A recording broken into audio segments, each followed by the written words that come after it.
converso com o professor doutor Marcelo Carneiro, que palestrou no Hospital Santa Cruz sobre meningites. Tudo bem, doutor? Tudo bem, bom dia. Bom dia. Eu quero que tu me diga quais são os principais casos. Na verdade, as meningites que mais têm importância de contagiosidade são as meningites bacterianas, né? E a doença meningocócica, que é causada por uma bactéria chamada meningococo, né? Ela tem essa contagiosidade maior atualmente. E é isso que está no Rio Grande do Sul com um número maior comparando com o do ano passado. Apesar disso, não quer dizer que estejam ocorrendo coisas muito diferentes do que ocorreram nos últimos anos.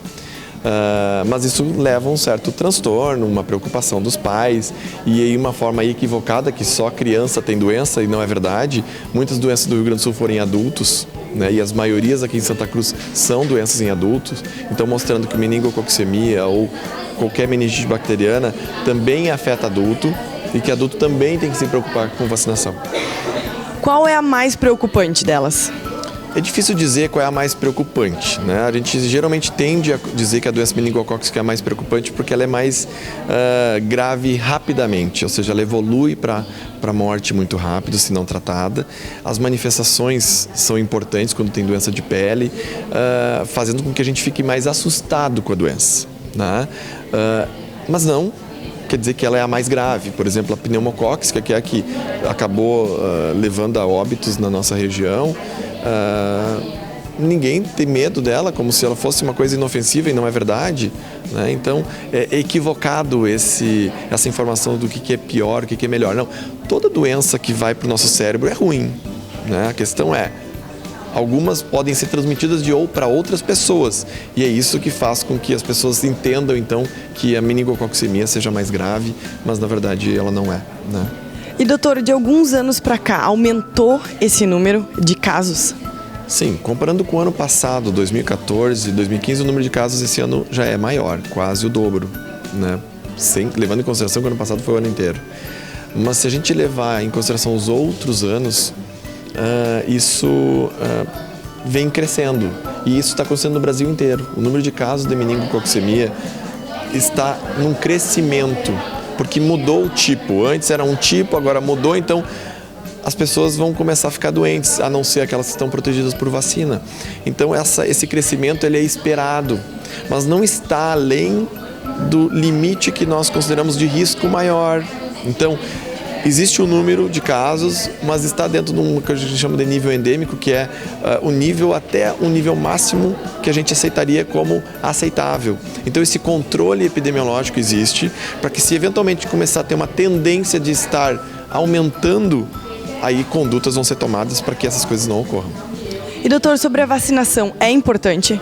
Sim, qualquer doença que é prevenível por vacina, isso é essencial, né? A questão é qual o momento para vacinação, qual vacina que você está fazendo e quais os grupos que tem que ser vacinados. As crianças são o grupo mais suscetível. Criança com meningite morre mais se a gente relacionar a criança que ganhou vacina e a criança que não ganhou. Não quer dizer que as outras faixas etárias estão livres da doença, né? Os casos de Cachoeirinha, por exemplo, foram crianças maiores, 8, 9 e adolescentes que morreram, que não foram vacinados.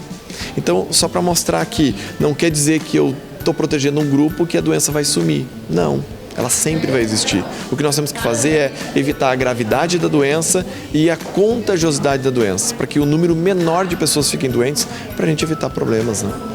Doutor, tem algum tópico que acha importante, algum esclarecimento para quem está nos assistindo? Que no caso foi falado na manhã de hoje, que esclareceu aqui para os alunos e funcionários. O que a gente tem que pensar é o seguinte: as meningites sempre aconteceram, a gente tem que lembrar disso, tem que ficar alerta, né? Mas não precisa se apavorar, né? É uma doença grave, mas a gente tem que ter racionalidade para conduzir as coisas. Se nós começarmos a criar uma histeria geral, de uma busca insana à vacinação sem uma indicação, né? Isso é preocupante. Então a gente se preocupa muito aonde essa informação chega e como ela chega. É um problema, ele pode ser abordado, ele está sendo abordado, mas ao mesmo tempo nós temos que nos vacinar, se programar. Quer dizer, em 2015 a gente está se preocupando com o meningococo E os outros anos que a gente não se preocupou, a doença também existiu, inclusive com um número maior. Mas por que hoje a gente está muito mais preocupado? A gente tem que se preocupar, sim, mas eu vou me preocupar, eu vou fazer vacina, eu vou me cuidar, eu vou ao médico quando eu estiver doente, eu não vou esperar, vai que melhore. Não, se tiver com dor de cabeça, febre e vômito, eu não vou esperar em casa. Eu vou procurar um médico. Ele vai dizer que não é meningite, para a gente evitar, sim, os casos graves que a gente percebe que quem evoluiu mal numa doença dessa demorou para chegar, ou demorou para fazer o diagnóstico. Então, mostrando que quem faz diagnóstico rápido e as pessoas que estão conosco hoje estão bem e muito bem, e vão embora. Então, mostrando que é uma doença tratável, curável, mas precisa de uma conduta acertada. Doutor, muito obrigada pelo esclarecimento. Parabéns pelo trabalho. Obrigado.